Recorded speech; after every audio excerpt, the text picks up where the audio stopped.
করতে হবে দুইটা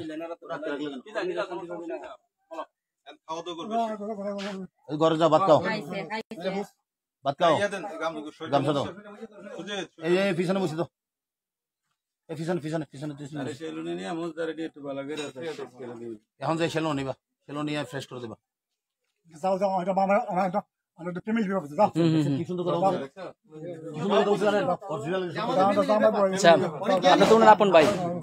উনার যেভাবে স্বাভাবিক ভাবে কথা বলতেছে বোঝা যাচ্ছে উনি একজন স্বাভাবিক মানুষ এবং একটা ভালো একটা মানুষ।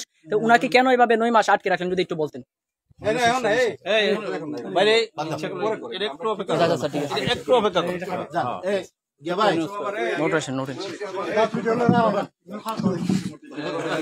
ঠিক আছে একজন লোক মারছে না এটা কোন করছে